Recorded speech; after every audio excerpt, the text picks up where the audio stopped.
broadcasting the best of retro and modern gaming, with your hosts, the incomparable Dinky Dana, and myself, John Peel of Mamecade. Welcome to Hit Reset Radio. Hello, friends. It's December 6, 2013, and this is episode 14. Hey, Dinky, how are you, my friend? Oh, I'm doing great, man. Happy to be recording another one. How about you? Same here. Well, I'm just finished up the move. The family is all settled in the new digs. I'm in my new studio down in the basement. I've got a lot of work yet to do, but I'm very happy that the majority is finally over, and I can get back to making videos and regularly putting out these podcasts with you. Yeah, that's awesome. So what, you moved from New York City out to New Jersey, right? Yep, I know. Listen, no back talk. Yes, I moved from New York to New Jersey. I wasn't even going to go there. Don't worry. Well, this is not only directed to you, it's directed to the listeners because I'm sure I'm going to get a lot of stuff from that. But no, I moved out to New Jersey. It's definitely a beautiful location. I've got deer in the backyard. I've got hawks flying overhead. All my city friends are saying that I'm going to go crazy out here in the woods, and I absolutely adore it. I love it. So I'm looking forward to the snowfall in the backyard and all the good stuff that goes with it. Oh, yeah, your kids are going to love that, too. Well, that's the majority of the reason why I'm here. It's for the kids. I love Brooklyn, born and bred, but I want to give them a little something different than I had. Yeah, they're going to love having a backyard, playing in the snow, building snowmen and stuff, so that's sweet. And now that you're in, we can record a podcast. Since the move, how was moving all the pinball machines? What went on with that? All right, okay. Fact of the matter is, I've sold a good majority of them. I knew it was going to happen at some point. I've hinted it was going to happen. So a lot of them have been sold to raise cash. In fact, tomorrow I'm heading back there to sell another one because they're still there. I've got a guy picking up my South Park, and I got another guy looking up my Simpsons pinball. He's going to take a look at it.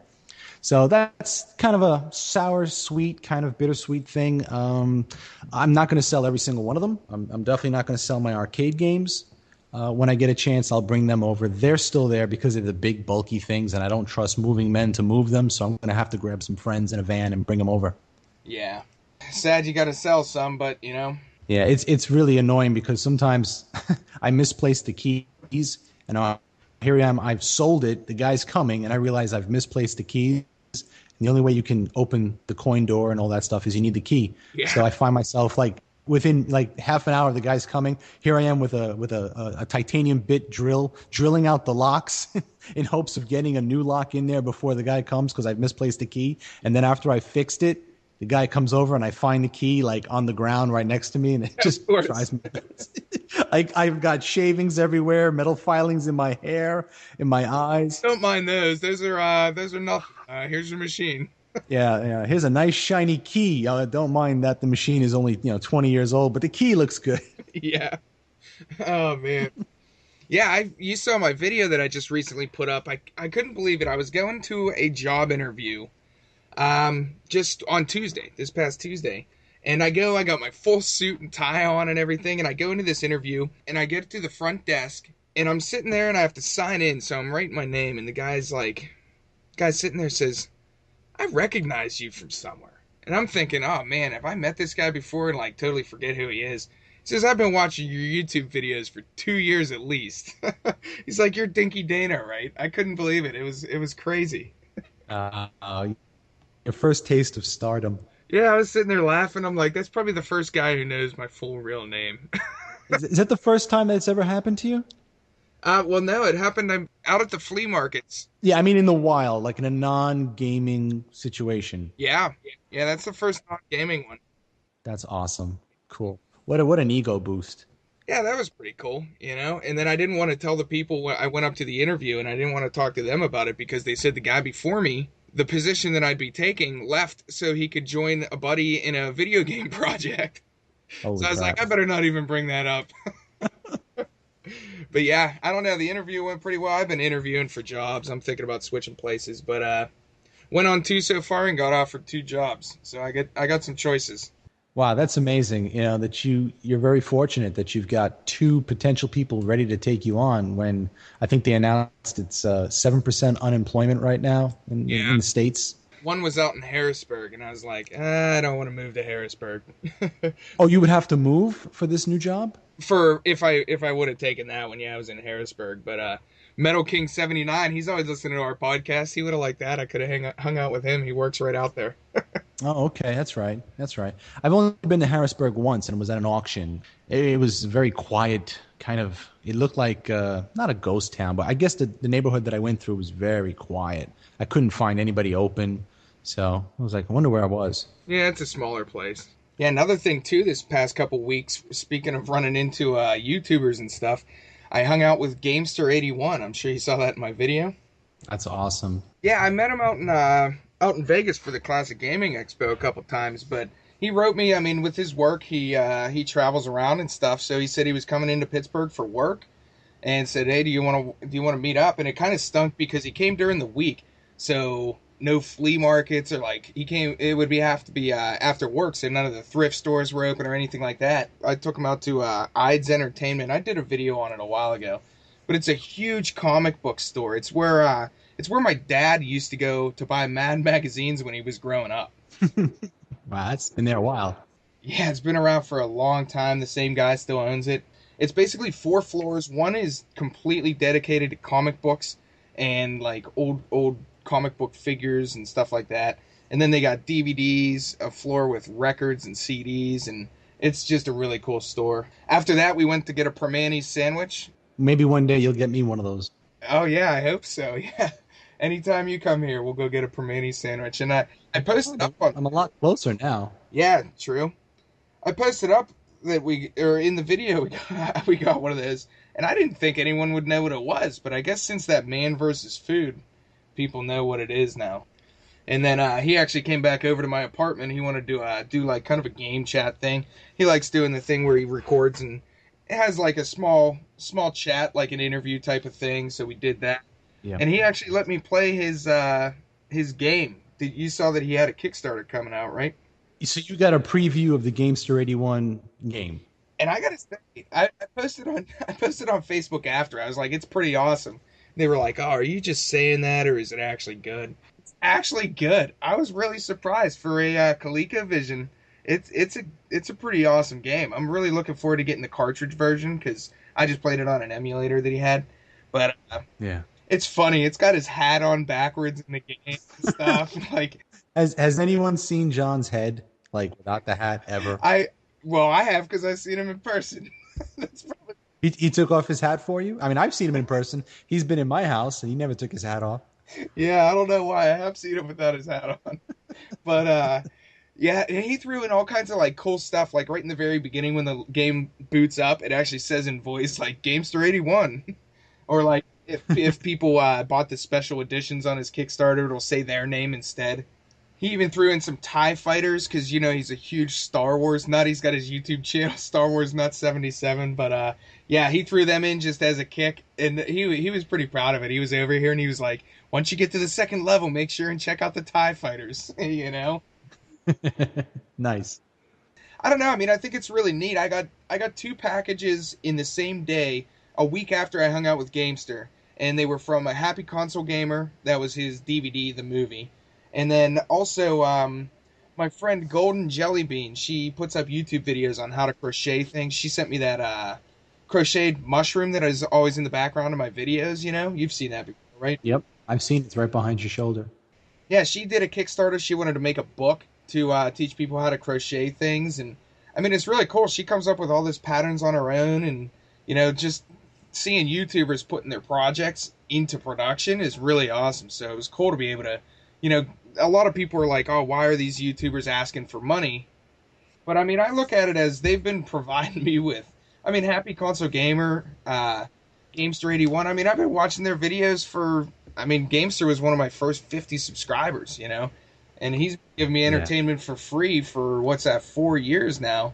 So me tossing in some money so he can make an actual game, I mean, I have no problem doing that. No, absolutely. I agree with that.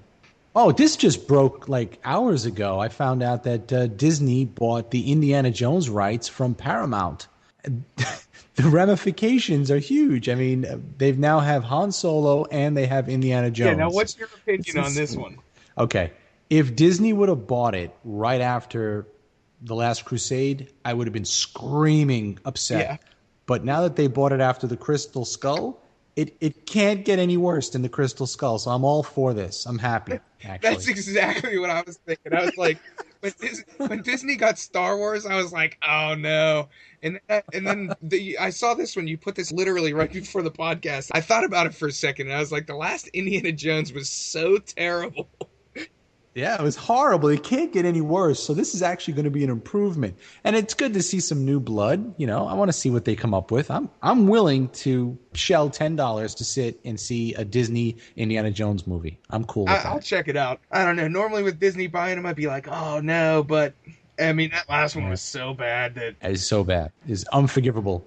Another thing I was reading about recently was did you see that Google patented liking things in real life? Okay, when I saw that you mentioned this on our notes here, I had to look it up.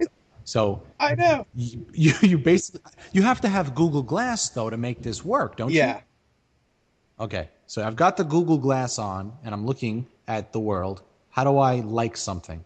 Listen to this. You have to make a heart symbol over it. Like with your fingers? I hold my hands in front of my face over Dinky Dana's face. Yeah. And that likes your face somehow. I think it's more for like companies or something, but yeah, you have to hold your hands over and like something in real life. I thought that was absolutely hilarious. Well, who gets this like? I mean, your friends? I mean, where does the like go? I don't know. It'll link up with your Facebook or whatever. I have no idea. I thought it was so stupid.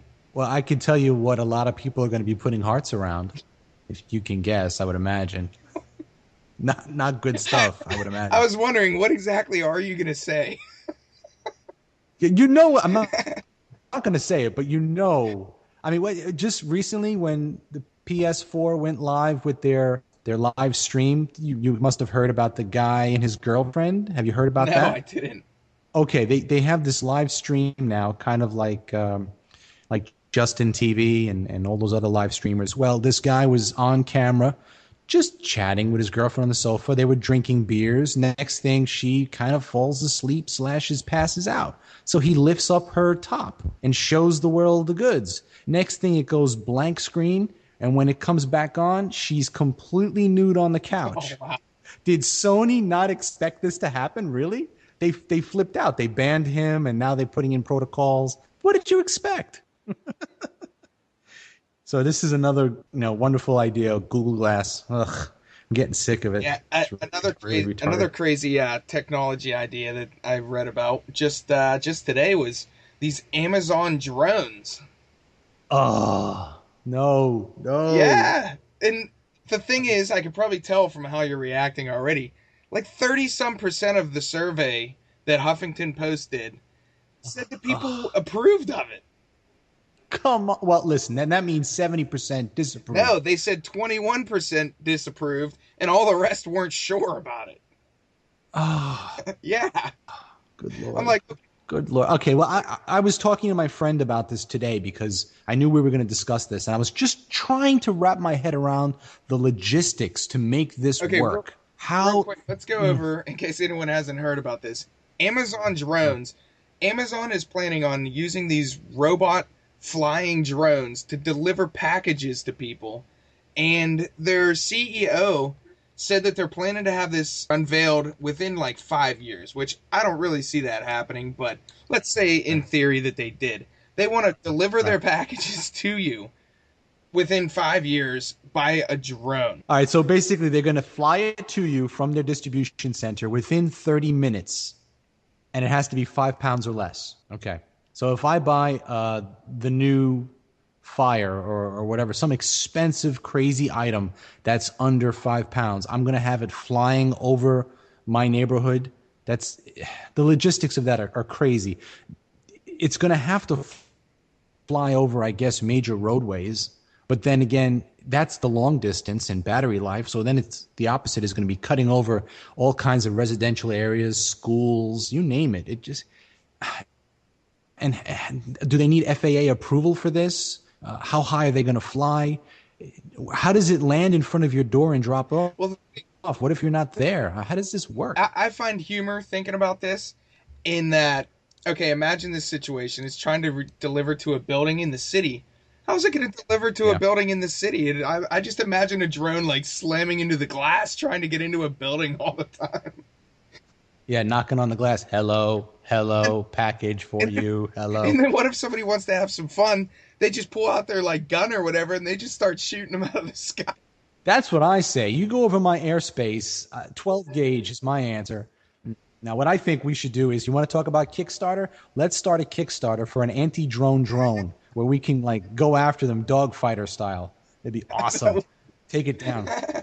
Could you imagine drones going over like Detroit? Are you kidding Oh, me? I know. It's messed up. I was thinking about it. I was like, so you place an order, but what if you're not there? You probably say when to start the delivery process. It's got to be, you place an order today, but you'll be there tomorrow, because they can't just send it. What if you're not there to receive it in that 30 minutes? So it's crazy. And then when they start attaching cameras to them, then Google's going to take over, and it's going to be like person of interest. They're going to be spying on everything. Dude, I don't like where this is all going. I don't like. Imagine a Google drone that's the same as the Google car, but it can go anywhere. Yeah, well, I guarantee it. It's going to happen. I guarantee it. That's how they're going to map everything else. Yeah, I don't know. Skyview. It's ridiculous. The one guy, here, let me see. He wrote on my post. I thought it was really funny. He was George Fernandez on Facebook. He says too many risk logistics involved, and I was like, I mean, honestly, if they already have the idea, it's probably going to happen. People said that about automobiles and airplanes, and I mean, they're probably going to be doing something in the future. We just don't know what yet. Just to even think about it is crazy. And another thing that I thought was kind of cool and interesting use of technology, MIT hacked an Xbox Kinect, a Microsoft Kinect, and they made these shape-shifting displays. I showed you the video right before this. What'd you think about that?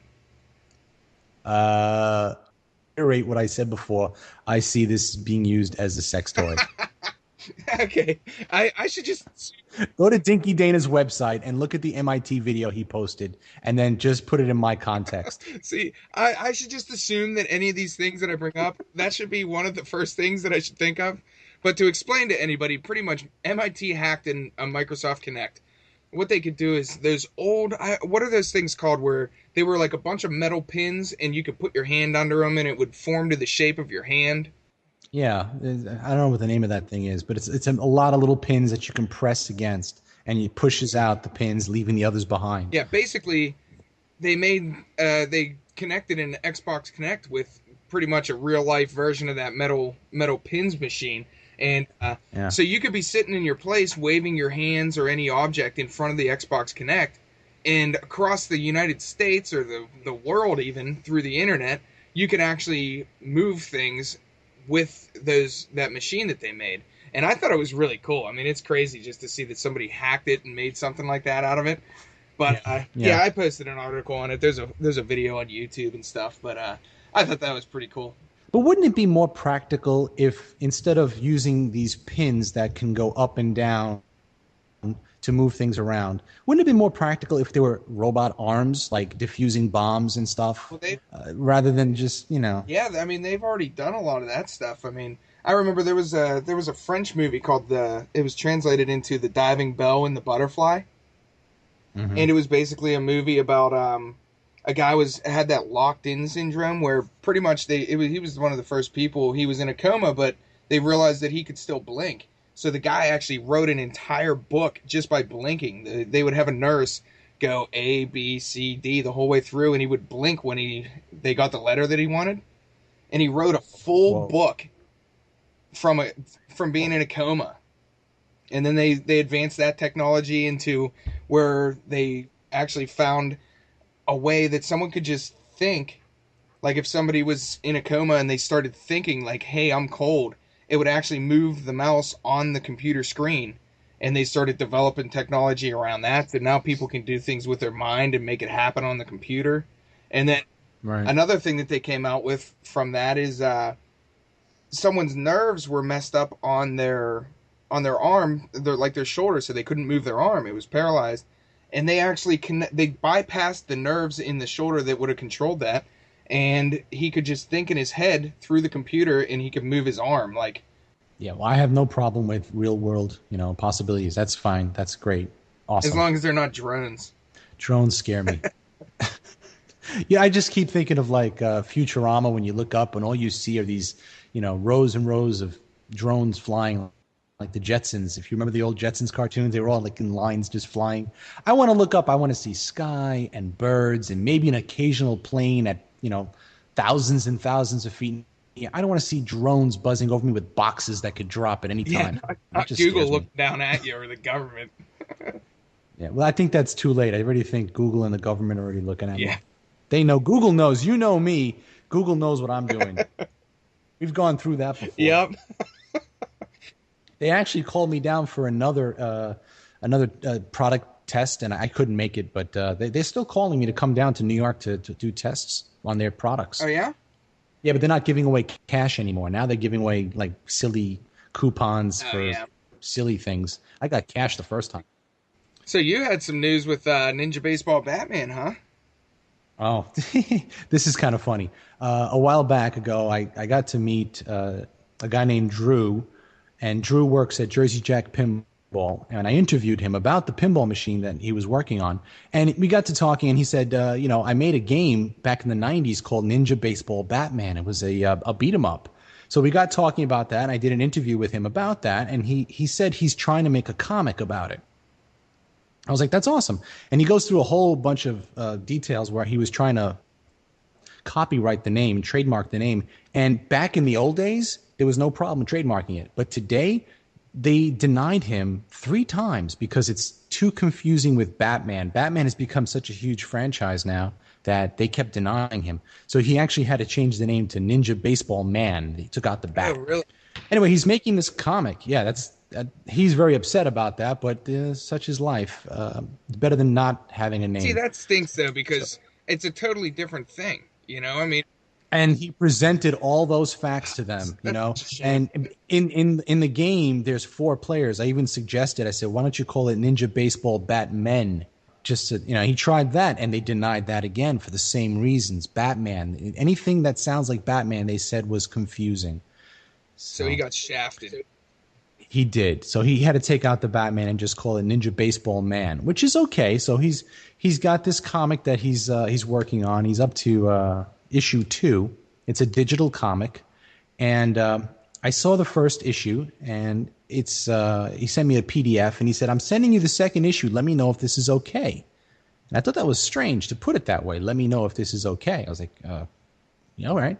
So he sends me the PDF, and I'm reading it, and holy crap, they have replaced a character in the comic who was a news reporter, and they put John Pio of Mamecade in the comic. They drew me in the comic interviewing Ninja Baseball Batman, or the alter ego of, and they've got me in like 20 different panels, various panels throughout the thing, and they've got Mamecade splashed across the place, and like I'm a news reporter for some kind of website called Mamecade.com that covers news. It's really, really honorable, and I was shocked. I was like, holy crap. That's why he said, make sure this is all right. Because I guess if I had a problem with it and I said no, they'd have to redraw all those panels to get me out of there and change it. So that's pretty awesome. Maybe I'll take a quick snapshot if it's okay with him, and we'll put it up on the website. You can see it. I want to see what you look like in there. And not only that, that's like... They didn't draw the goatee. They got rid of the goatee. They gave me a clean cut look, which is fine. They must have looked at referencing some of my older YouTube videos before the goatee. Yeah. And the other thing that's cool is they put your site in there. That's sweet. They did. They put Mamecade.com. They say it's John Pio from Mamecade, and I've got a microphone like a news reporter interviewing people. It's pretty awesome. Yeah, that's really cool. All right. So we're talking about Kickstarter earlier. Now, have you seen Star Wall, Just the Tip? Have you seen anything about that? Only very little. I went on and looked it up after you put that link in there. Okay. What it is it's an independent game that they're working on, and it's about narwhals, the whales with that one long tusk that looks like a unicorn horn. Yeah. And they put them in space, and they're basically fencing in space. It's the most ridiculous concept, but it's a very, very fun game, and they're testing it in bars, which helps. If you put games in bars, it always helps if you got a little tipsiness going on. And there's a Kickstarter Kickstarter page on it, and I just find it's just fun. Norwal, just the tip, the name, of course, it gives you all kinds of gives me all kinds of ideas. But you should take a look at that when you get a chance. Wait, what do you mean they put it in bars? Well, they test marketed. They made an actual game and they put it in an arcade machine and they put it in bars so that people can play it. And then basically, I guess, by the way, if you liked playing this, here's our Kickstarter link. Would you mind contributing to get this into consoles and independent games? So not only are you downloading it and playing it or looking at videos, they actually have a physical copy that they bring to all kinds of colleges and bars, and they have people just go crazy on it. Yeah, I thought the controls were going to be similar. Put it in like a photo hunt machine or something. They have all these narwhals, and you're basically sparring with each other, and you're in space, and you can basically go in any direction. It's cute. I mean, I just found it really humorous, and I love that these indie games are coming up. Back in the old days, the creativity was just unbounded, and then corporations came and said, you got to make a game. It's got to be like this. And then once there's a hit, you have a million companies copying, Angry Birds, and you've got all these physics games that are basically clones of the big hit. And it's so monotonous. And now it seems that because of the indies and the freedom again, we're getting a lot of creative games that we were missing for years. Yeah, you'll see later. I played a bunch of games this month, and a lot of them are indie games, so we'll cover that. Another thing, I was watching this TV show. My brother recommended it to me, and it's called The Goldbergs. Have you heard of this show? Yes. It's only out this season. I mean, it just came out this year, and I was watching through, and my brother, I grew up in the 80s. I was born in 82. So my brother was watching this, and he said so many of the things just reminded him of when we were growing up. So I go and I check out the show. It's on Hulu. They show the 5 most recent episodes. And man, this show is really funny. Pretty much what it is it's based in the 80s, and there's this kid growing up in the 80s, and back then he recorded footage, like the real guy who made the show recorded footage of his family. And they base all of the episodes off of his childhood experiences. So they got stuff like the one episode they were watching Elf. The most recent episode, he was playing through Zelda. Finally, he played for like 6 months, finally made it to the end, and he wanted to record the ending, so he paused it. And then later on, his brother comes in and just beats it. Like, he just comes in by accident. And like and finishes it. Yeah, they have all these toys that we grew up with. It's just a really cool show for anyone that grew up in the 80s. Figured I'd mention it, tell everybody to go check it out. It's really good. It's kind of corny, but it's pretty funny. See, when you say grew up in the 80s, you were born in the 80s, I assume? I'm talking... Right? Well, I mean, even the kids like in the show, I mean, they're a little bit older than I would have been, but... I mean, right. Basically, if you were like... I don't know, between like 5 and probably 15 or so, maybe even a little bit later in the 80s, it's pretty much catering to that crowd. Yeah, like I really could relate to this show because I was born in the 70s, but by the time the 80s come around, I was 10 in 1980. So it's like, it's perfect for me. Yeah. And everything in there is absolutely, yeah. I used to have one of those big honking video cameras that were the size of a bus that you used to have to put on your shoulder and, instead. Yeah. So, but what that show reminds me of, I don't know if you remember the Wonder Years. Do you remember that show? Oh, yeah, of course. It's basically the Wonder Years, but in the 80s as opposed to the 70s. Yeah, I could see that. See a lot of parodies. And I had mentioned to you, the little kid, the 10-year-old kid who's filming everything, that's voiced by Patton Oswalt, isn't it? Yeah, which is funny. Yeah, I mean, the show's it's just really cool. Everything's tied together well, and it's just like a quirky kind of funny show. I didn't see the episodes that you saw. I saw it on YouTube.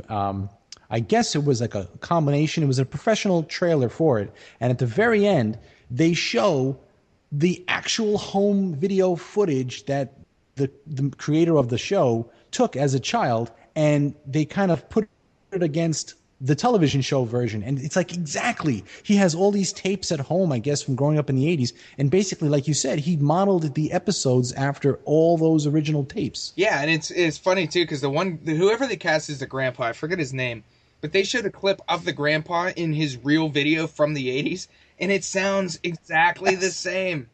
It's the mother, too. The mother looks the same. Oh, yeah. And which is another thing that's funny is my brother and I were watching this, and my dad, when we were growing up, he recorded everything. So we went through and like it kind of sparked us to go back and pull out all these old VHS tapes. And I've been going through them, and my brother's converting them over to digital copies, and then I'm going through like documenting what they all are. So a little preview, I guess, or foreshadowing. I'm gonna have some old footage of me growing up dealing with video games. Nice.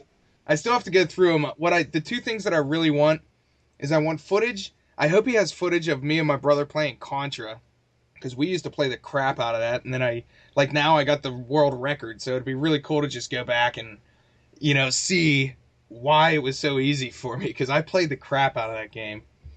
And then I guess the other thing would be when I got the Nintendo. I don't know if he recorded that. I was so young. I think I was like 4 years old when I got the Nintendo, so I don't know if he'll have that recorded, but definitely want to see that. You mean like a Christmas unboxing? Is that when you got it? Well, I looked at the Christmas the year that it would have come out, and it's definitely not Christmas, so I don't know. Maybe my mom thinks it was Easter. We might have got, or a birthday, I don't know. But the thing is, my dad literally recorded everything, so we have like hundreds of hours, and I'm gonna have to go through. I bet you he probably has 200 hours recorded on his, and he had that big camera on it, like those big massive cameras that you remember, Yeah, I used to love mine. It was huge. Yeah. I used to actually watch movies on my camera because you can watch it in the eyepiece, because I wasn't allowed to get up at middle of the night and watch movies in the living room on the VHS. So I would take the tape and sneak it in my room, and then I would just pop the tape in there and watch it in the eyepiece, black and white eyepiece. There I am watching Jaws or Raiders of the Lost Ark. Dude, that is hilarious. I'm like that. The next morning I'd be like, one eye would be all swollen and red. My mother would be like, "What's wrong with you? What's wrong with your eye?" I don't know. I watched the movie through this little eye hole for 2.5 2 hours. I've got this black ring around my eye, denied oxygen for 2 hours. Oh man, that's awesome. Oh jeez.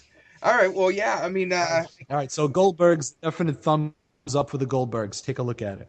Yeah, I guess next we'll go into some listener questions. We got a couple I guess we'll get through these. The first one was John Glendenning, and he wrote us on Facebook and says, if you could star in any video game, which one would it be and why? And he says his would be to be one of the main 3 characters in Grand Theft Auto 5.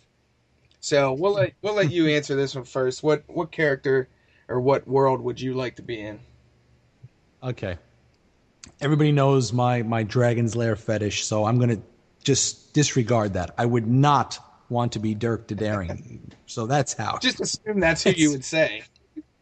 But everybody would assume I would say that, and that's a good guess. But just because of that, I'm going to go counterclockwise and say no, not Dirk Daddaring. Okay. But I thought about it. I was like, who can I be? And I want to be cool. I don't want to be, So I said, Simon Belmont. That's who I would be, the vampire killer from Castlevania with my whip and my short leather skirt. There you go. Simon. As his second runner-up, I'd be Leisure Suit Larry. Oh, yeah. I could totally see you fitting in that game. I wonder why, right? I should have guessed. I mean, that'd be a perfect fit for you after all this stuff you bring up. So... how about yourself? See, you took it as you were going to be the character in the game. When I read this question, I kind of took... Well, it says if you could star in any games. It's so you're the star. Yeah, I know, but I imagined that it would be myself in the game. No. So the 2 games that I thought were more like world-oriented, and I was thinking if I could have myself thrown into a game, the first one that came to mind was Super Mario Galaxy 2. And just, I mean, if I could be myself in that world with all the gravity effects and everything that comes with Mario games, that would be a freaking blast.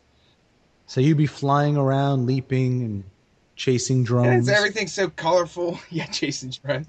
Chasing drones. So that's the first one. And then the second one I was thinking of is Flower, which isn't really a good fit, but that game is so awesome. I just imagine flying around like that. I would love that. It's like the most peaceful thing ever. So those are my 2 answers. Yeah. So I see a theme.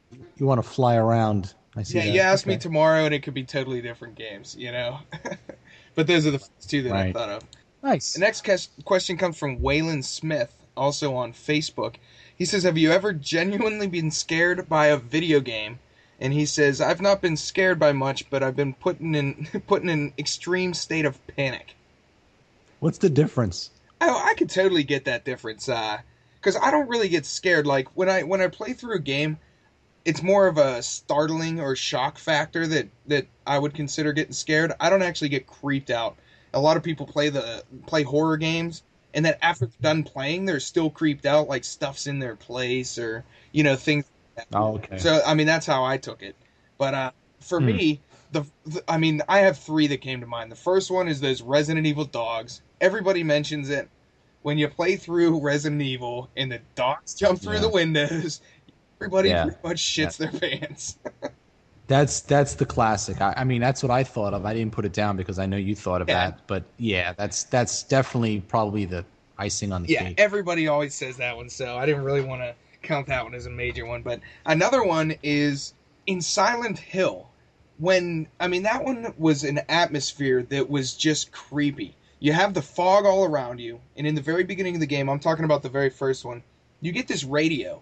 And when enemies are near you, it starts to get staticky and stuff, and just that suspense was really creepy. And that's one of the games. I mean, that's why Silent Hill is one of the top horror games ever made.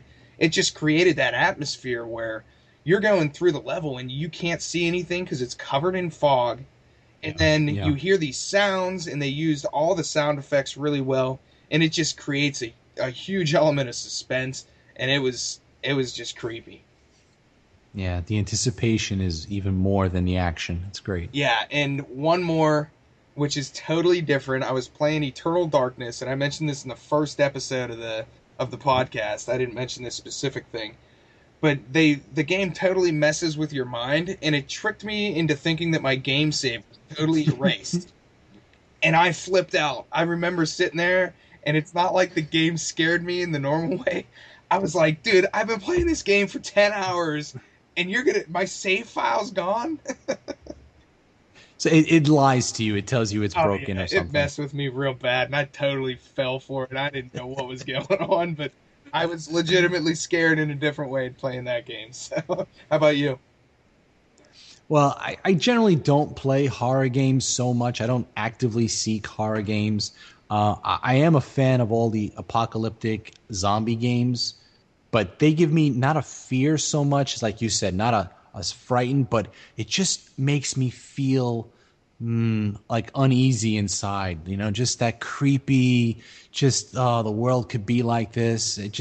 So that kind of freaks me out. But if you're going to actually say, well, you were scared for a brief moment, I think Fear 2, the little girl in that, I can't tell you how many moments in that game, it just frightens me a little bit. Like she's just so something about little children. I mean, horror movies use it over and over. Little children that their heads turn upside down, or they're just victimized, or their eyes roll over. Just something really creepy about the innocence of a child being perverted in that way.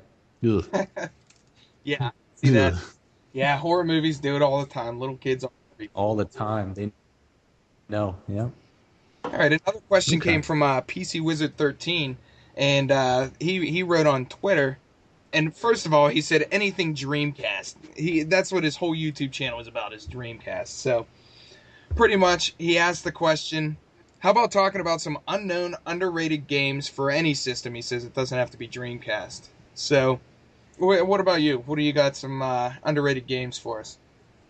Well, I mean, I know he wants the Dreamcast, and underrated for the Dreamcast, in my opinion, I used to love, if you remember, I don't know if you do, Wacky Racers. Do you remember that game? Sadly, Dreamcast is a console that I did not have growing up, so my Dreamcast collection is pretty limited. Okay, well, PC Wizard might appreciate this. It was a car racing game, but it was based on an old Hanna-Barbera cartoon from the late 60s, early 70s, where you had all these weird characters. Dick Dastardly and Muttley were in one car, and it was just a lot of fun. And it was in cell shading. If you remember back in the day, that was like all the rage, where they would have like flat 2D kind of images that looked very cartoony. I thought that game was excellent. I used to play that constantly. Definitely an underrated game for the Dreamcast, in my opinion. But, all right, moving along. PSN, Papo and Yo, P-A-P-O and Yo. This game is based. It's kind of like Ico, where you're a young child and you have a monster that is helping you and following you throughout. But the reality of the game, the creator made this game based on his life with his father, who was an alcoholic. And the monster represents his father. And it opens up where you're hiding in the closet in your house, and you're looking out the little slits of your closet door, and an actual monster, a physical monster, will walk outside, stomping around.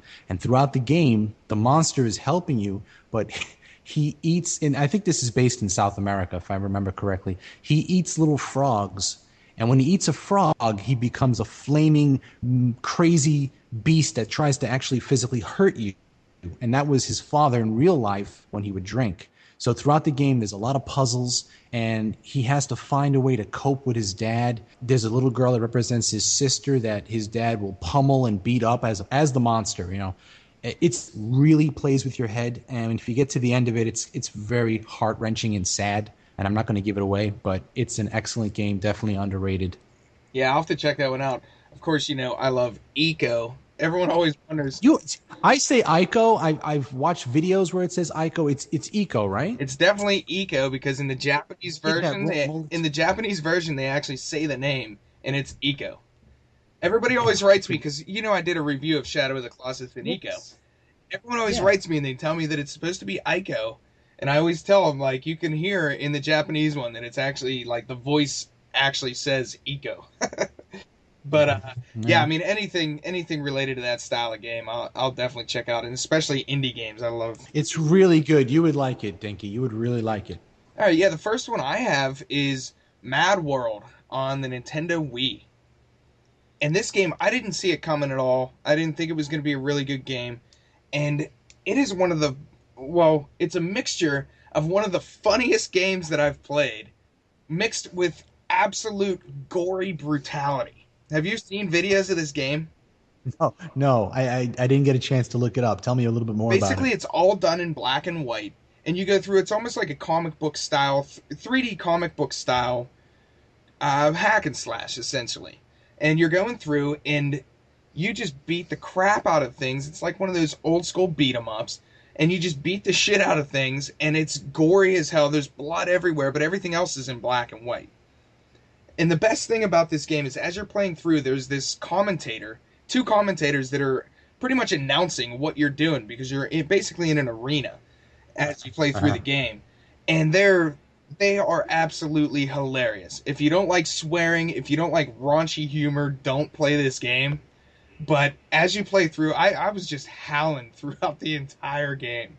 So that's what... It sounds so weird to be on a Wii. It doesn't sound like a Wii kind of game, a Nintendo game. It's one of the first games. It's been out for a while. I mean, you can get it for like $10 now.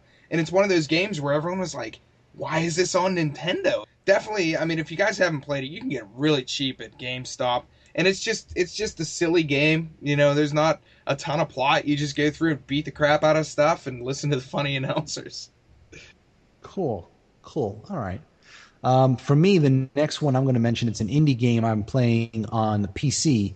It's on Steam. It's called Night of the Rabbit, and it's based kind of like on a 1990s adventure game where you would have an inventory, you pick stuff up. It's really, really hand-drawn, really nice. I'm a big stickler for the animation on all these games. And it's set in a world where there's magic, and I don't want to give too much away. You play a young boy, and you want to be a magician. And the fact that you want to be a magician is destroying another world where magic is kind of sucked out. It's really well drawn. It's executed really well. The only thing that annoyed the hell out of me is when you first start at the tutorial, and unless I missed the way how to stop the tutorial, it walks you through so slow. I mean, everybody knows how to do these games. You know, right mouse button, left mouse button. You could figure it out in 2 seconds, and they dragged it on way too long. But it was still really nice to watch. That's something you might want to check it out. It's I think $15. Night of the Rabbit. Yeah, and one of the things about that game, especially, I looked it up, and it reminds me, I mean, for people trying to get an idea of what it's like, it reminds me of Professor Layton.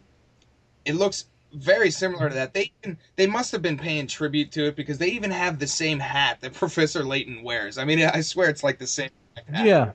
Yeah, I didn't think about that. Yeah, it's a Yes. very similar style game. It's point and click, and yeah, definitely a cool one. Which I mean, I haven't played it yet, but I got to look into that because I don't know. I could tell. I watched a little bit of video, and it seemed like they were going through. They were like, "Here's a radio.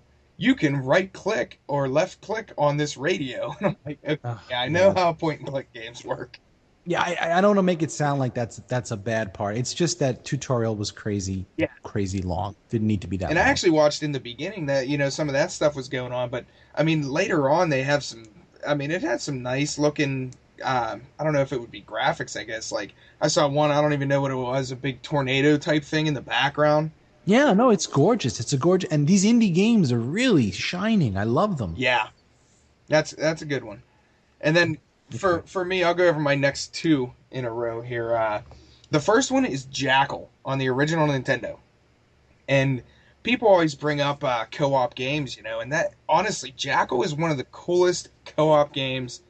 I mean, it would be in my top 10 probably of all time. I mean, I just have a blast playing it. Basically, you drive this tank around.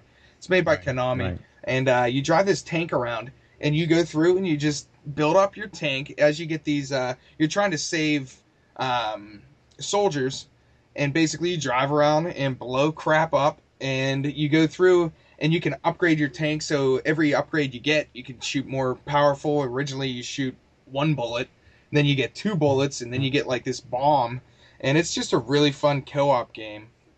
And then another one on the Nintendo is Adventures of Lolo. And not many people that I talk to have actually played these games. And back on the Nintendo, I remember I rented them when I was young. I still like them now. They're a big puzzle game. And basically you have to go through this huge tower, and you have to solve a puzzle on every single floor. And it's just a really cool game. It's a really good puzzle game, one of the best puzzle games I've ever played. So those are two underrated ones that I'd say. Well, wasn't that a series? Wasn't Lolo like a series of games? Yeah, I know on the Nintendo they have three of them, and the first one you can get for cheap. They go up in price as they went on. So, Adventures of Lolo 3, I still don't own. I have 1 and 2, but Adventures of Lolo 3 costs quite a bit. But the first one you can get for probably $10, and actually you could download it on the Virtual Console too. So that leaves me with my final game. It's a PC game that's also available on Steam. I saw this maybe about a month ago, meant to look into it, and some time went by, and then I remembered it again. It's called The Stanley Parable. And I said, okay, what's this about? And after watching the introduction video, I still had no clue what it was about. But in a good way. It purposely tries to confuse you on what the story's about. And if you like dry British humor, like Monty Python or Hitchhiker's Guide to the Galaxy, if that at all interests you, you're going to love this game. It mixes that with maybe Portal, where you're walking into rooms and popping out of other rooms. It's very humorous, plays with your head. It's all done tongue-in-cheek. Graphics are not anything spectacular, but definitely you don't need it. It's enough to get you really interested, and the narration is excellent, really, really good, and it's kind of talking you through it, and it's very, very funny. So if you get a chance, take a look at that, or at least some videos of it. Yeah, it's funny because it does remind me of Portal, and it's a Source Engine game, so people can probably imagine what the graphics look like and all that. And Right. one thing that I thought was really cool, I was watching some of the footage from it, and because you told me to check it out, and I looked. And I was like, right in the very beginning, you're like, what the hell is going on? And I'm watching footage, and I'm like, usually a game where stuff like this game just follows this style of you don't know what's going on, and you can tell that the creator wants some kind of theme to come out in the game. Basically, it brought up like with most major games now, they just force you through this funnel, and they funnel you through the game, and you don't really have any free will or choice in a lot of the games now. And that's one of the things that this game really wanted to focus on. And it's just really cool how they did it. And yeah, the voice acting was awesome. But all right, we'll go into the last question. This one's from Yokorama Talks, and he asked this on Twitter. I wanted to ask, what do you prefer in the recent generation games, single player or online multiplayer? What do you like, John? Okay. If I'm going to play with close friends like you, I'm okay with playing with the multiplayer. But generally, if I have to play with complete strangers, hell no. I would rather play single-player games all day, all night. That's me. Yeah, I could see that because every podcast. I mean, you're talking about all the games, and you're always all about the single player, which is cool. Even in online games, even we were talking about Ultima, and you're like, yeah, I like to go through and do the quests and all that, you know. I've played multiplayer games. I don't find the enjoyment that most people do. I kind of think my mind is wired differently when it comes to that kind of stuff. Things that most people think are the greatest, I don't have that interest. And things that are like, for instance, the Stanley Parable. It's a very different game. It's probably 10% of people would find it fantastic, and I think that's great. I go the other direction all the time. Yeah, for me, I would say I mean I don't even know. It's kind of like a situational thing. If I'm playing a first person shooter, it's probably going to be online multiplayer. I mean, I played Battlefield 4, and pretty much that came out, and I played half of the first mission, and then I just switch over to playing multiplayer. And I mean, it's just one of those things. First person shooters, maybe it's the way that they're made a lot of the times now. Like Halo, I really like the story. I mean, it's fun to play through, but multiplayer is where it's really at on those. But anything other than first person shooters, single player all the way. Like Uncharted's, stuff like that. I don't even check out the multiplayer.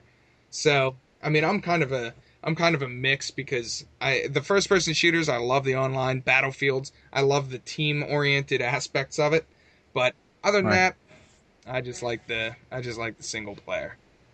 Yeah, I do feel like I'm missing out on a lot of that cooperative element, where it's a team where you have to make a strategy to get the objective. And I know I'm missing out. I know I am. But the pressure, I'm not a great player when it comes to that kind of stuff. First person shooters, I'm horrible. You always say that. I want to see you play. I am. Dude, if I turn the mouse too quick, I can't find the door. And people are yelling at me, go to the left. It's right there in front of you. I'm like, where? I'm looking left. I'm looking right. I'm looking up. What are you looking up for? The door is not up. And I'm like, ah.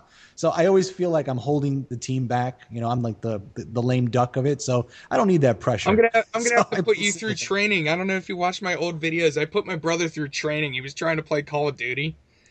And I actually recorded videos and posted them on YouTube training a noob. That's me. He went through and I told him, I was like, okay, I'm not going to use a gun at all. And I just chased him around with a knife and I still crushed him. And then once he actually started killing me a couple times, then I upgraded to a pistol. And then when he started killing me with that, then I upgraded to a normal gun. I got his kill death up to like 0.8 or 0.9. So he started learning the game. You see, and you want me to play with you? Forget about it. You're never going to get me in a multiplayer game. Why?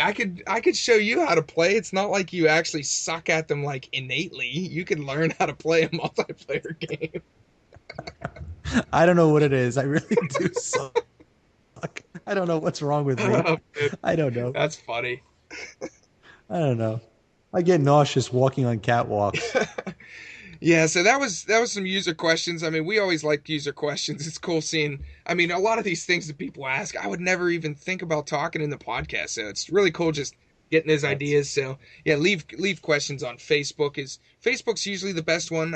Twitter a lot of the time, and then on YouTube too when we put these podcasts up. But speaking of like interaction with listeners and all that stuff, I've been getting a lot of people signing up using my collection manager on the website, and it's really cool. I've been talking to a lot of people about it. People are putting in crazy collections. So far, the games are up to about 25,000 games entered into it, and the value of the collections from the users on the site is like $280,000 worth of games. And I mean, I don't even have that many users yet, so I just thought that was really cool. I'd like to. I've been working on some stuff on there recently that I think hopefully people will like. Mainly, I've been building them for my own benefit. One thing I'm going to be working on next is, I mean, you've used Pandora, right? Yes. Okay, so I always listen to Pandora at work, and I mean, I just listen to the same songs over and over again, and you can create different playlists and stuff. And I was getting a little bored of listening to the same songs, so on my site, I made it so people can upload their top 25 favorite video game songs. And a couple people have been doing it. And I started listening through my list, but, there's only so many times I can listen to the same 25 songs over and over again. Right. So what I did is I added it so that, first of all, people can like songs on other people's profiles. and then also you can add them to your playlist. So what I've been doing is I go through and listen to songs that other users have added, and I can thumbs up them or I can add them to my playlist. And I'm going to try and make like a video game Pandora, basically. And, That's awesome. yeah, it's been pretty cool so far. Like, I mean, at work, I have it's up to like 2.5, 3 hours worth of music now. So I'm gonna hopefully people put more of them in. I think I'm gonna import a lot of the OC Remix YouTube videos. Yeah. I don't know. It's been. That's a really good idea. That's excellent. Yeah, and it's one of those things where, I mean, I listen to video game music all the time. I don't know if normal people do, but usually if I'm listening to music, it's not really going to be, I mean, even my my Pandora, it's a Yoko Kanno playlist. I started it out from Yoko Kanno for the Cowboy Bebop anime songs, and then all the songs that are in it are either anime or video games. So, I mean, that's just the stuff that I listen to, and I figured if I'm doing it, other people probably want to, and I've never seen anything out there like it with just video game music, so it's a cool new project I'm going to start on. Isn't the main theme song from Cowboy Bebop, wasn't that called Tank? Yeah. I love that yeah, it's a good song. That's awesome. Tank is a great song. And you know what's funny? I never watched that show Archer until just recently. The intro for Archer is totally a parody on Cowboy Bebop. Yes. I never, like, my cousin showed me and I was like, holy crap, they totally took that intro from Cowboy Bebop. Nice. So I'm working on some other features on there. I set it up, like, the playlist thing is already available. It looks great, and I'm just, like, impressed that you just got so much gone on so long, so quickly. It's amazing. Yeah, and I keep saying this, but sometime soon I'll make a YouTube video explaining how it works. Because I haven't showed anything on YouTube about it, really. But I don't know. That's because I'm anal. I'm like, I don't want to show it until it's completely done, but it's never going to be done. It's just going to keep improving, you know? Yeah, speaking of improving things, you're going to be improving your basement over there, right? Well, right now I've got the desks down here, obviously, and the kids have a corner of this place set up that they can play. They're not here, obviously, now. And I've got another huge area that I'm going to put my TV and a couch and probably a small fridge for some beer. So, yeah, I'm looking forward to doing that. And then I have a spare room that we're going to fix. Are you recording now or not? Yeah, and the reason that I brought this up is kind of because you can tell you have a slight echo a little bit. And before the podcast, I wish I had recorded it. Mamecade was showing me this. He actually showed me the video, and he put up a cardboard barrier behind himself. And I was like, oh, that might cut the sound a little bit. But it seriously reduced the echo by like 80%. Yeah, because this whole area is empty, and I've got ceramic floors, no furniture except my desk. So it's just a cave in here, and it echoes. And so I put up this big cardboard box behind me. I look like I don't even know what this looks like. I'm living in a box. It's as if I'm a homeless guy recording a podcast from my box. I was cracking up, man. Because, I mean, when we first started talking, because, I mean, you moved in and I haven't talked to you on Skype since, I mean, you didn't have your stuff set up. So talking to you today, there's this echo. And I'm like, oh, this isn't good. And then he's like, okay, I'm going to rig this up. So he comes down and there's all this rustling in the background and I only have audio. So he's like, yeah, don't mind this. I'm just going to make some noise over here. And then he shows me in video, and it's just like this big-ass cardboard thing behind you. And it probably says dining room behind it on the cardboard. Yeah, it worked. You still have a tiny bit of echo, but it pretty much got rid of all of it. So that's sweet. Awesome. Cool. Yeah, I'm good for rigging stuff up like that. That's good. What else you got going on over there? Well, talking about the basement, I've got a small room in the back that I don't know what to do with. It's too small to do anything really in it. But I said, oh, you know what? This would be really great to make a little soundstage room. But again, I have the same problem if I'm in a little room with ceramic floors. It's about 5 by 6. Well, studio you're going to have over there. Yeah, I'm going to have a little studio. I'm going to do some voiceover stuff. I'm going to really push hard to do some cartoon voices and some narration and whatnot. Nice. So, yeah, I mean, I've got some contacts, and I could do it the way I have it set up now with my cardboard box behind me that you recommend. But I think I could do better. So I went online and I found some acoustic foam, which is basically that egg crate foam that you might have seen, but it's sound absorbing. So you have to basically put it on the walls. So I ordered it. It's going to be here in 2 or 3 days. It's like, to cover that, it's like $300 in foam. And we're going to put that on the walls. And I've got a microphone stand. I've got another mic besides the one I'm talking now, all ready to go. I'll hook it up to a laptop. I'm going to have a stand for my copy to be read off of, and maybe I can put my iPad there if I'm going to read copy off of that. And hopefully we'll have a little side thing going on. So that's my hope with that room. Yeah, that's cool. Got more than me, man. I'm sitting in my normal desk over here. Well, what I did, though, unfortunately, see, I had to be special because the whole basement is a nice shade of blue, a very nice pale blue. So the foam is gray. And I said, I'm in a little tiny 5x6 room. I'm going to make it this dark gray. I'm going to feel claustrophobic. Not that I have claustrophobia, but But I found a company that has the foam in color. So I ordered a nice blue color to kind of match the whole thing. But that takes extra time, so I'm waiting for that to come. Otherwise, I would have had it by now. Oh, that's probably worth it, though. I know the gray you're talking about. Yeah, it's just gray. You see it in recording studios. It's like a charcoal gray. You see it in musicians' places.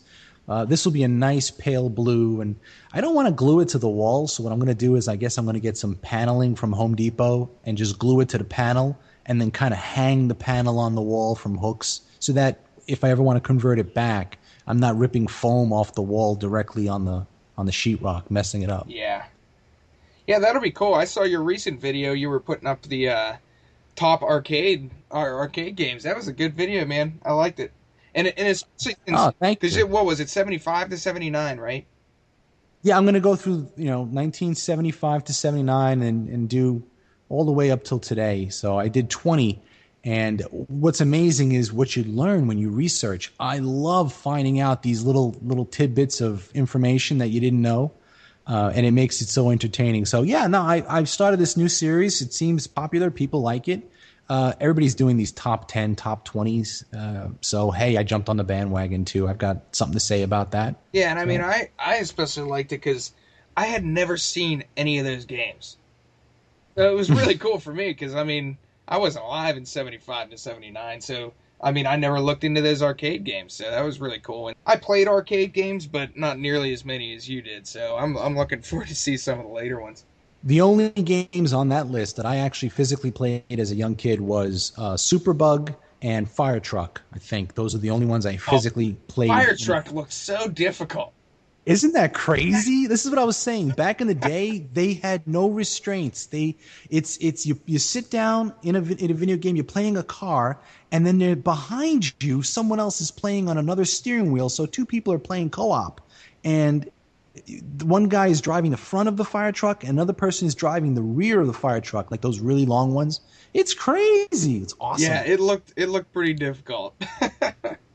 Yeah, it was definitely a fun game, though. You can't see that stuff today. It's just not happening. Yeah. It's good. So, cool series. Yeah, looking forward to more of that. And then, of course, once you got your studio going, that'll be awesome, too. Yeah, I'm hoping to pump out these videos at least once a week. That's where I used to be, and that's where I want to be. Oh, that's a lofty goal. I know. With 2 kids. I didn't have 2 kids back when I started. That's the problem. Yeah, they must have gone to sleep. I haven't heard them running around over there recently. Yeah, it's after 9. 9 o'clock's their bedtime. I also took the missus recently out shooting to a gun range. What, the first time? The first time she ever shot a gun. So we went out there and we rented a couple of guns. I rented a 1911, if you're familiar with that. It's a big honkin' 45. And I shot this thing, and she watched me shoot it, and she was like, no way am I touching that gun. Because it's so big, and the recoil is huge. Yeah. So I said, all right, we'll get something a little bit more, your style. So we went back, and we ended up getting a Glock for her. So she went and got a Glock 9mm. And I tell you, she did really good for a first-time shot. She hit the target dead on. It was really cool. Maybe I'll send a picture we can put up and show the targets. We have the actual targets with us. It's really cool to see her shoot. Yeah, that's sweet. Like how she actually did. You mean the targets? Yes, like we actually bought special targets that when you hit them, you can actually see, like, it makes a splatter on the paper, so you know where you hit. Yeah. So we actually took them with us. Yeah, and this is my funny thing. I am terrible at first-person shooters. I don't even really actively seek to play first-person shooters, but I like to shoot. They're completely different. This is what I say when people say, "Oh, shooting first-person shooters, Call of Duty, it's going to create a mass murderer who's going to want to go out in the real world." No, again, I don't see any connection. I don't even want to shoot a video game shooter. I'm horrible at it. I can't play, but I'm a pretty good shot in real life. Yeah, that's funny. Maybe you'll have to teach me. Oh, dude, that would be a blast. I'd be howling. We'd have to record a video of it. No, don't. All right, so what have you been playing? You've been playing a lot of things. Let's get to that. Yeah, I mean, it's been a little while since we recorded, and I played it a while ago, and I played Beyond Two Souls. And I wrote an article on this on my website, and there were people who liked it and people who didn't. I thought this was one of the worst games I've ever played. I thought it was so terrible, and there are so many reasons I could go into why it was terrible. The main ones I'll just go over. First of all, the game, basically everything you do has no effect on the game. You could make any choice you want, and it's still going to happen the same exact way. The thing is, this game was made by the creators of Heavy Rain, and I loved Heavy Rain. I did. Yeah, that was a good game. Yeah, I really liked that. And in Heavy Rain, you would make decisions, and it would matter. People would die. Stuff would depend on your decisions. In this game, I mean, you could do whatever you want, and the same outcome's still going to happen. And another thing, honestly, the story was terrible. I thought I could pretty much everything about this game I didn't like. And I posted an article. If you want to see why I didn't like the game, go check out on my site. I wrote an article on why it was so bad. And basically there's one scene that just pretty much sums up everything. She goes to this birthday party, and the voice acting and just everything about it was so terrible. And I know you heard some people who liked this game, right? Yeah, right. Because, I mean, Willem Dafoe is in that game. Not only voicing it, but it's his face. And Ellen Page. Yeah, they're both in there. Big names. And honestly, the voice acting was the best part of it. I mean, I feel bad for both of them because I would not want my name tied to this game. But I don't know. Some people really loved it. So, I mean, I guess it's one of those hit or miss games. I don't know. I rented it from Redbox because I wasn't sure about it, and I'm glad I did. Mm-hmm. So, yeah. I don't know. All right, so I'm going to stay away from that one. Definitely. I'll send you a clip. I'll post a clip up of that. See, I didn't play it. I just watched some footage of it, and graphically it looked beautiful. You probably watched toward the ending, right? I don't know where I watched. I watched a video. There was a cop. I don't know. It just looked really good. I mean, obviously, real actors were acting that out, probably with those suits on, with all the little dots on their faces. So the movements looked fantastic. Yeah, I don't know. It's one of those things where, there could be decent graphics, but I mean, a game's a game. Like the thing about Heavy Rain is, people were saying it's like him trying to make a movie. And I totally see that because it is trying to create a movie experience. But with Beyond Two Souls, I mean, I might as well actually just go watch a movie because none of my decisions matter. But I don't know. I won't rant about that game. Another one that I've been playing was Cave Story 3D. I bought it for the 3DS. Mm-hmm. And Cave Story was a game made by one guy. I did a review of this on my YouTube channel too. It was an indie game originally released by this guy called Daisuke Amaya. He calls himself Pixel. And he released the entire game for free on PC, like years ago. And the first time I played it, I downloaded it on the Virtual Console on the Nintendo Wii. And it's an amazing game. It's like a mix between, it's like Metroidvania style. And it has a really cool weapon system where as you kill enemies, you build up each individual weapon. And then as you take damage, your weapon loses its experience. It becomes weaker. So it's just a really cool game. And the reason I want... But can you actually die when you get hit at a certain point? Yeah, you can die. So your weapon gets weaker and then you die if it gets too weak? No, your health is separate as well. But, I mean, you can pick up hearts, and then they have these other power-ups that power up your weapon. So you could have full life, and still your weapons would be dropped down. But, I mean, it's one of... That sounds like a good idea. I mean, that's a different kind of a system. I like that. Yeah, And it's a platformer. Yeah, side scrolling. And yeah, look up my review. The animation's really good, the sound's really good. And the reason I bring this up now is because I didn't buy Cave Story 3D. I played it on the Virtual Console the first time, and I went and I wanted the 3D version and I wanted to play it, and I went on eBay and it was like $60 or $70. The game when it first came out sold for 50. So it's definitely getting up in price. I guess they didn't make a ton of them.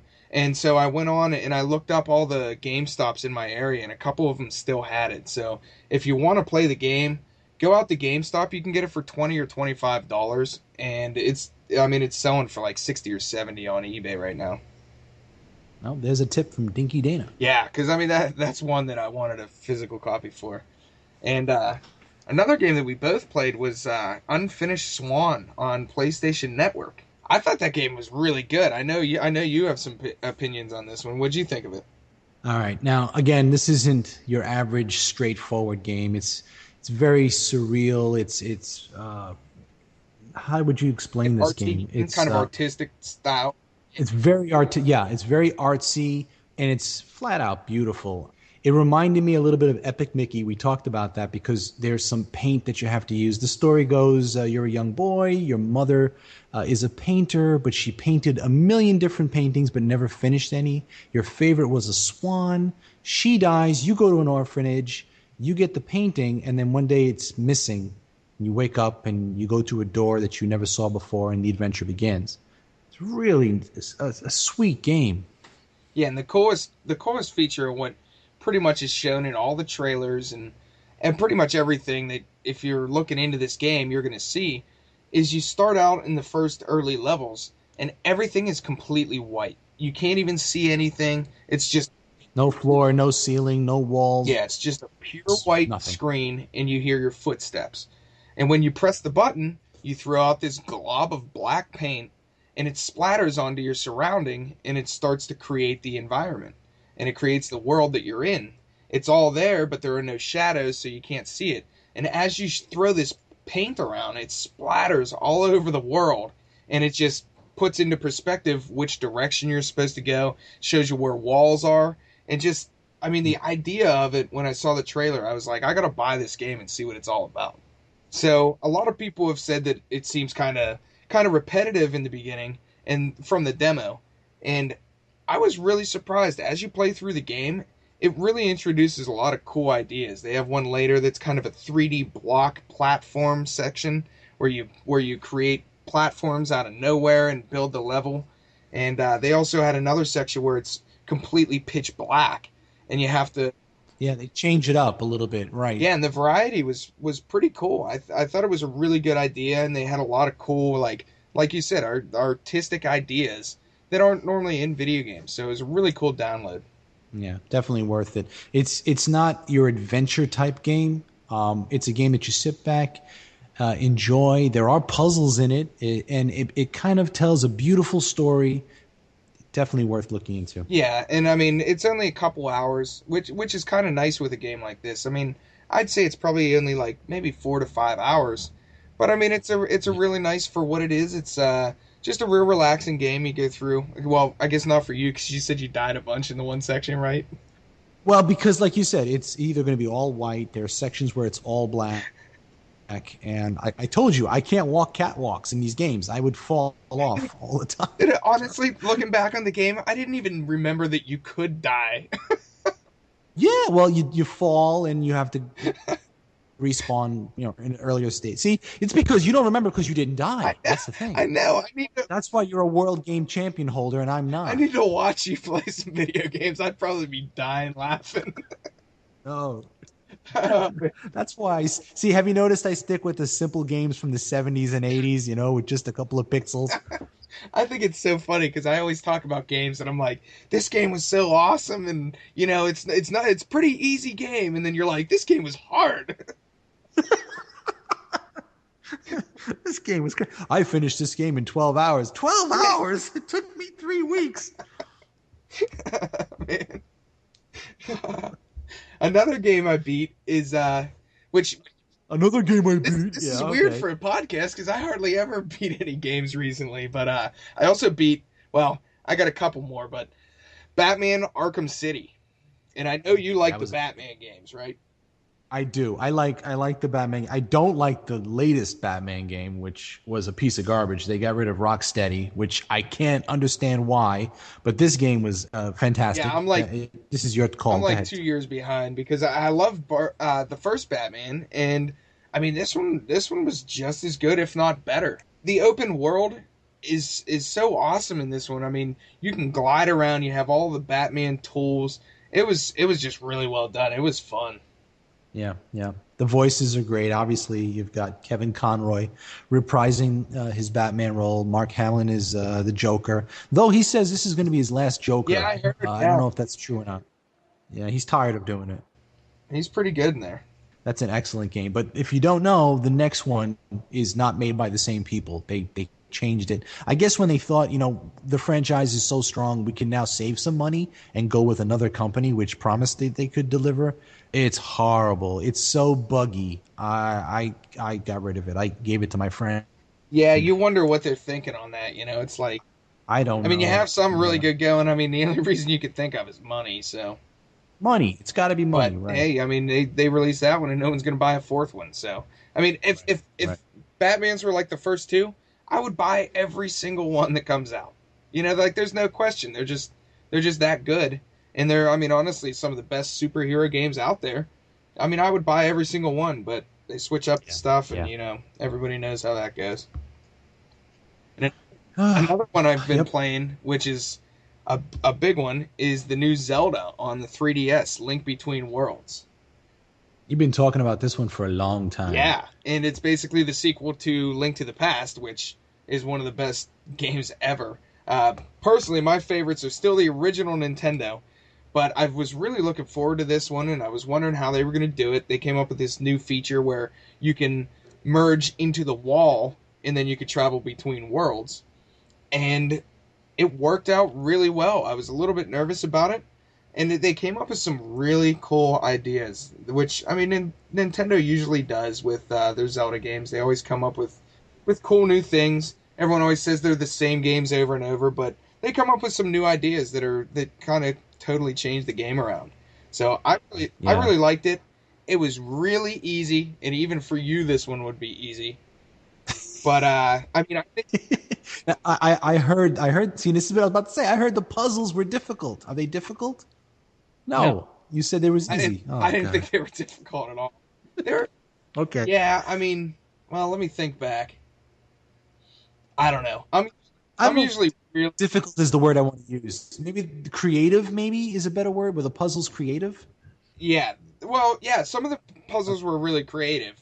The main thing that I could say, if people had problems with the puzzles, it'd be because you had to think that you have to merge into the walls, which in the very beginning, it was kind of confusing because I would be stuck in areas and I was like, how am I going to pass this? Because I wasn't used to the concept of being able to merge into the wall, almost like a paper. Oh, you mean when you flatten yourself on the wall and you basically become a 2D character and you can just walk across the wall? Yeah, because there would be a lot of things where you couldn't, I mean, you'd be in a dungeon and you couldn't travel to the other side, but you could get along certain walls and they'd be out of the screen and you would have to just merge into the wall and then start walking and you'd find passages. So it was really cool how they did it. I mean, I think it was a really well done game. And the thing that I liked about it too most probably is with Skyward Sword and even like Wind Waker, they had slow spots where you're playing through and you're just like, I'm going to take a break from this game because, it's getting a little slow and I'll come back to it later. This game didn't really have that. It was real fast paced. It was simple. So you could choose where you want to go, and you just go to a dungeon. And it wasn't like you had to travel across the entire world to get anywhere. So I think it was really, really smooth and put together well. Oh, because they had the map that you can fast track back to different spots. Yeah, they had that you could teleport, and they also had, which I kind of liked and didn't like, they had it set up where you can go to any dungeon that you want as long as you have the item for it. And they kind of got rid of the traditional Zelda item progression. Normally how Zeldas work is you go into the first dungeon and you can't beat it until you get the item. and then you get the item and you get to Right. go to the next dungeon, and you need all the items as you go through. Where this one, they have this rental system where you can rent the items in the beginning, but if you die, you lose it. And then after, as you play more, you can actually purchase the item and you can have it permanently, so later on in the game you can own them all. But for me, I just grind out money and then I buy them all from the beginning. You know? So it was kind of cool in the aspect that, you know, you didn't go into a dungeon and know what item you needed necessarily, but it also kind of stunk because that's like a typical Zelda quality, you know? Right. But yeah, it was a really cool game. Anyone who likes Zelda is gonna like this one, and anyone who doesn't like Zelda will probably like it too. Anyone looking for a challenge, you're probably not gonna find it in this one. Sounds good for me. Yeah, and then the last one is Dust and Elysian Tale, and this is an indie game. It was made by one guy essentially. His name's Dean Dodrill, and pretty much he's like a self-taught illustrator and animator. And he made everything in the game except for the soundtrack, and he had some help with the story.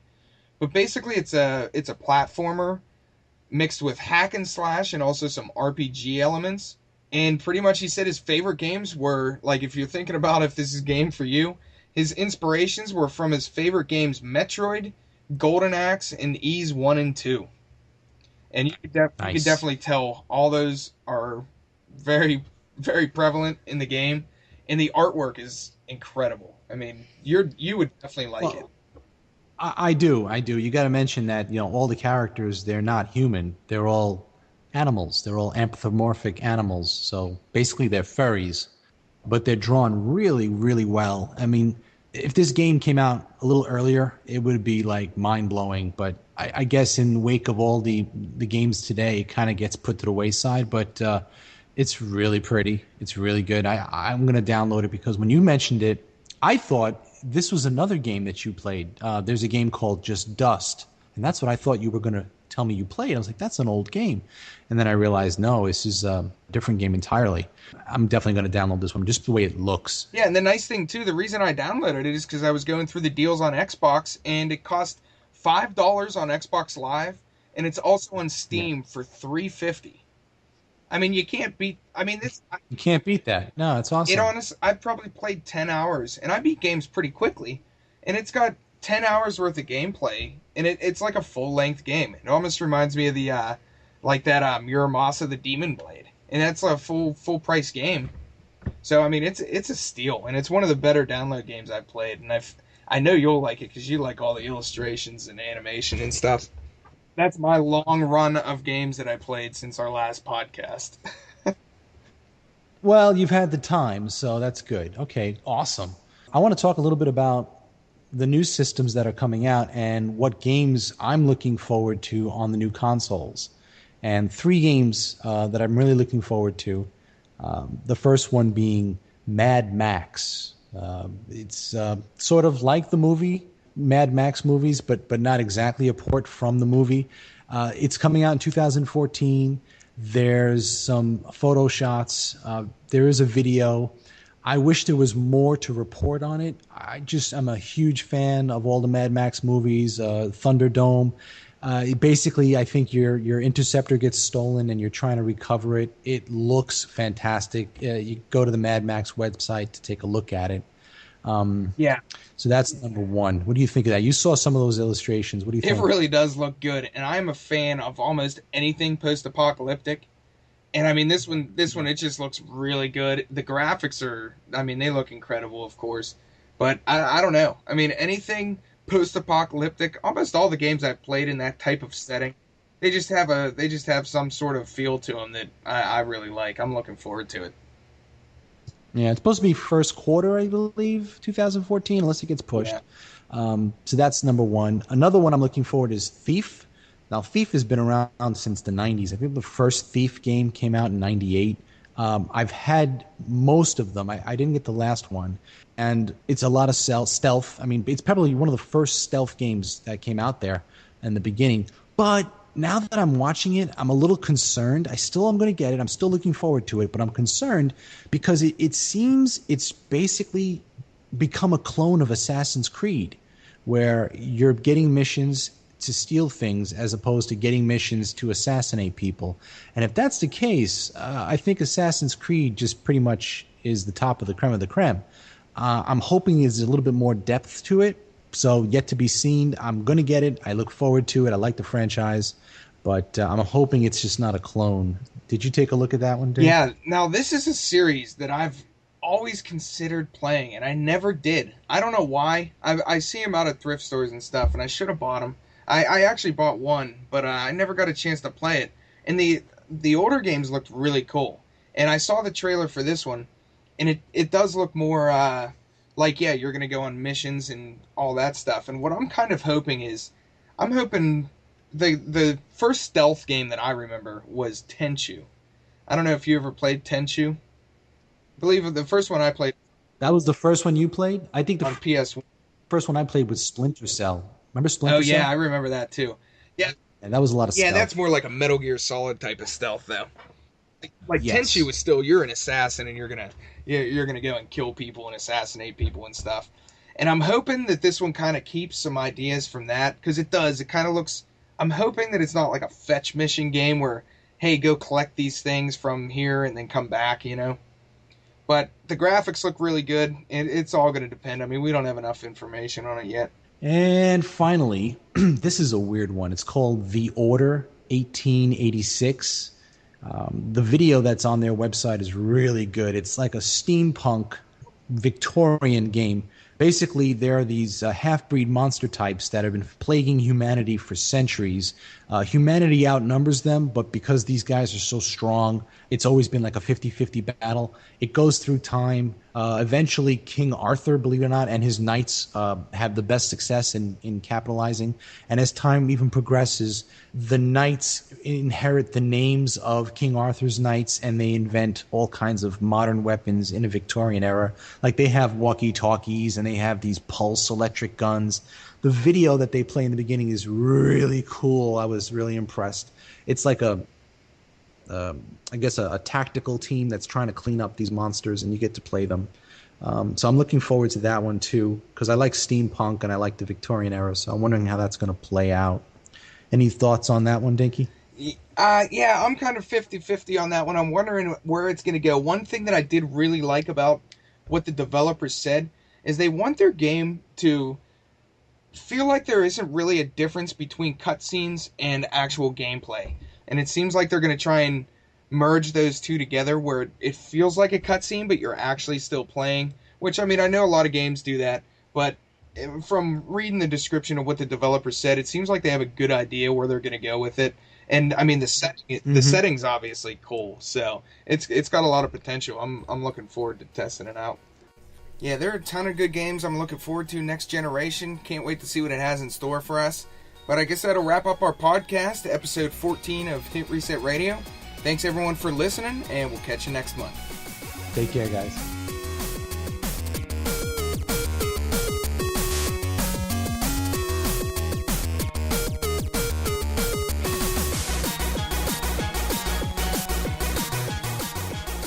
You know, I've been using a keyboard for so many years, it actually hurts my hands to write with a pen. How sad is that? I forget what I was doing recently, and I was like, my handwriting's getting really sloppy, or I just can't write anymore. It's because we're used to keyboards.